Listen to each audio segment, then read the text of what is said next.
How we doing today, guys? Today I'm showing you guys a little mini offensive scheme out of the Pittsburgh Steelers playbook, and our formation of choice for today will be the I-form tight pair. Okay, this is a very effective formation within inside the game. If you guys haven't tried already, under center really works well this year. It's not like previous Maddens where not a lot, but basically all of the online games, it's from shotgun, and whether you're in gun trips, you're in gun bunch, or split close, or whatever. Under center adds a new perspective in this year's Madden, is very effective and hard to stop. So I'm going to show you guys some of the plays that I run, the little scheme, and it's basically really unstoppable. So there's 4 plays that we're going to run, okay? First play is counter weak, PA power O, and slants.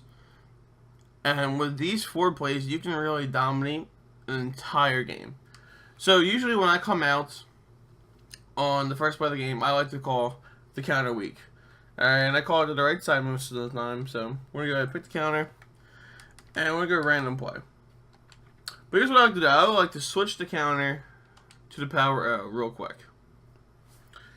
This basically, I just want to establish the run the first play of the game. And this is really important to establish that you want to run the ball throughout the game, because if you establish that, it's going to make your life a lot easier. So we're just going to hike the ball here, and right away it's a gain of 10 yards. And there was like what, 10 people in the box, 9 people in the box. It's a very hard run to stop unless you really commit to it, and that's what we want our opponent to do. We want our opponent to commit to the run, because once he commits to the run, our counter is going to be that much deadlier. Okay, so let's just pretend here that, we're out here running the ball, and we've ran it like 3 times in a row, the power row, and we keep switching it. I do recommend you switch the play every time you do it. So we're going to go out here and call the counter.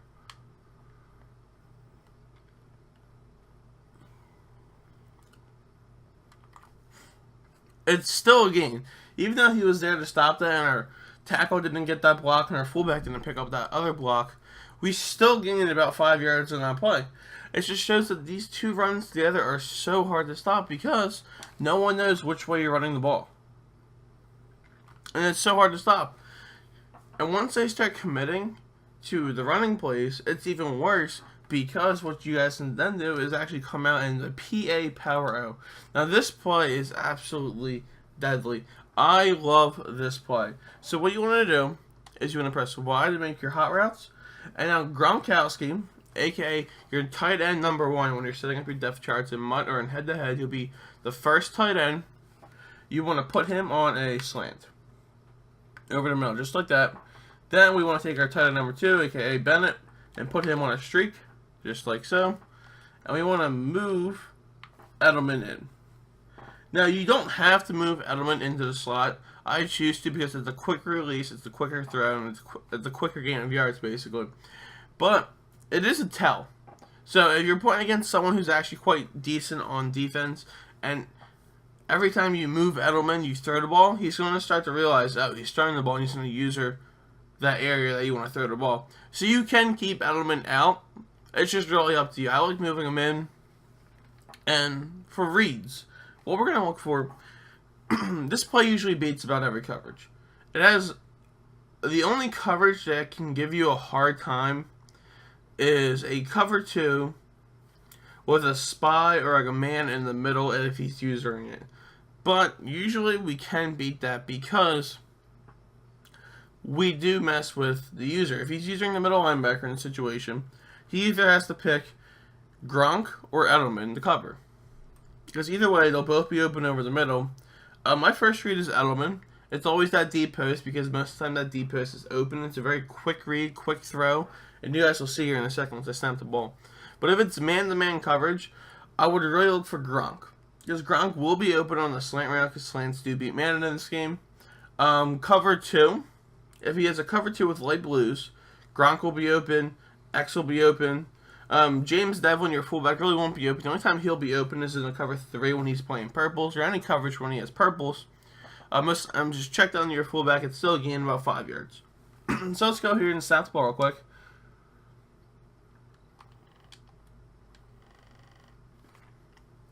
It's right there. It's Edelman. I can't really help that he dropped the ball. In MUT, when I have actually my lineup, my receivers don't tend to drop that pass.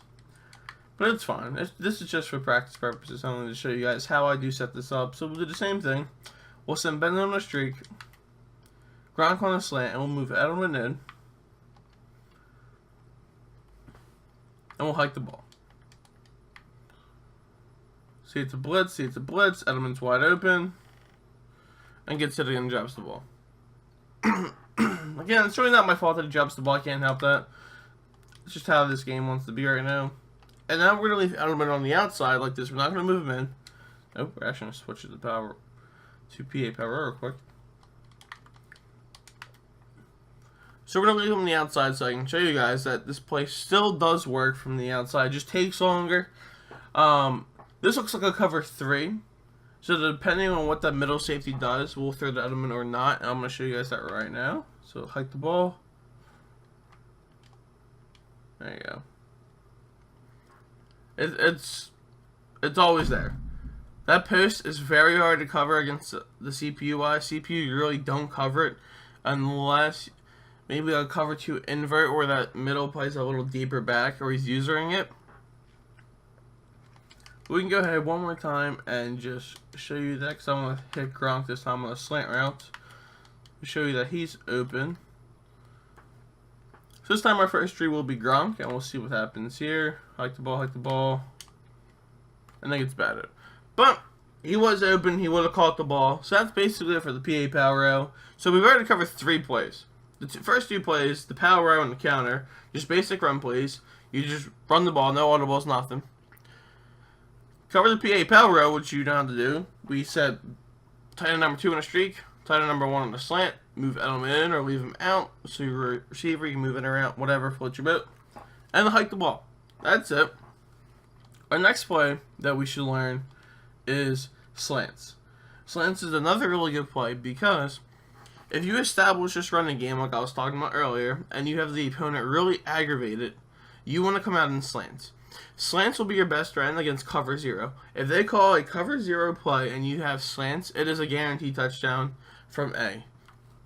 Or X, I'm sorry. It's also really hard to defend because you can set A here on a streak or whatever. Because most times he's lined up against a linebacker and a cover 0. And I have full faith in my tight ends to be able to beat and create separation from a linebacker. So we can go ahead here and actually hike the ball. I was like going to engage 8, the computer just called on me or something. But that's basically it. You want to start to switch to your pass plays once your opponent starts to slide the D-line left or right, shift linebackers, bring safeties into the box. Once they've fully committed to their run, you want to hit them with the counter, you want to hit them with the slants, you want to hit them with the PA power row, and it's really effective. Especially because you're giving him the same look every single time from offense, and you have a 4-play scheme to run. So he physically does not know what play you're going to do. There's just no way of telling. I mean, sure, the Edelman moving into the slot's a little bit of a tell, but I can sit here in a power row, and can I move Edelman? I can move Edelman in a power row. And really fuck with his head. They just don't know what you're going to do. And besides that, the PA power row is a very hard play to stop, so if he comes on anything like quarters or something absolutely retarded, it's going to be a touchdown because the blocking is so well, it's so good, and it's just hard to stop. You guys can see there. Another about 5 yards. So that's really it for me today, guys. I hope you guys enjoyed this mini scheme. Let me know if it works below in the comments section. If you enjoyed this video, make sure to leave a like, a comment, tell me if it worked for you. Alright? Also, if you guys really enjoyed this content, check out my other videos. I have a Madden 17 run defense. Well, actually shuts down most of these runs I showed you guys today. Subscribe, because I will be dropping more content. I have a blitz coming out for you guys out of nickel. And also some quarters defenses, lockdown, which many people might not really expect. Also, you guys can find me over at Twitter. That's where I am able to be reached the easiest via questions or comments or whatever you guys want to talk to me about. Twitter, my Twitter is @GreatWay_. That will be in the description below. Also, my Twitch. I do live stream. I try and live stream daily. Pretty fun time over there. We talk about some football and just other fun things, and it's a really good time. You guys should really stop by. It's about a 6-hour stream if I do stream. So my Twitch is twitch.tv/GreatWay_. Dave_plays_game. That will also be in the description because it is a mouthful to play. Hope you guys enjoyed this video, and hope to see you guys again soon.